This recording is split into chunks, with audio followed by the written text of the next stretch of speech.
جيش الاحتلال الصهيوني أشد الجيوش بطشا وغطرسة يمارس جميع أنواع الإبادة على الشعب الفلسطيني الأعزل، مقابل التنديدات الدولية على جرائم جيش الاحتلال في الأراضي المحتلة.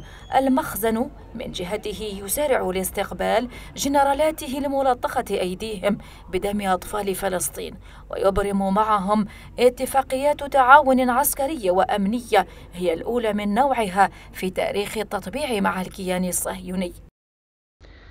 الموقف الذي نتخذه نستنكر بشدة بشكل دائم استقبال المغرب للصهاينة على أرض عربية، وأيضا التنسيق معهم والتطبيع معهم. كل هذا من أجل أن يعترفوا بالصحراء بأنها مغربية. التقارب العسكري والأمني بين المخزن والكيان الصهيوني بلغ أوجه خلال الأسابيع الماضية. مراقبون يرون أن خرجات المخزن تصنف في خانة التواطؤ مع جرائم الاحتلال في الأراضي الفلسطينية المحتلة، وأن المخزن يسترخص دماء الشعب الفلسطيني.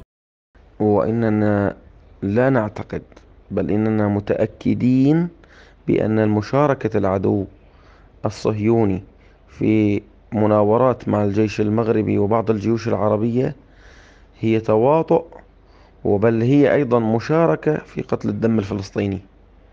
فإن من يدرب ويعلم هؤلاء الجنود على القتل وعلى القنص وعلى القتال، فهو يعلمهم على قتل أطفال فلسطين ونساء فلسطين.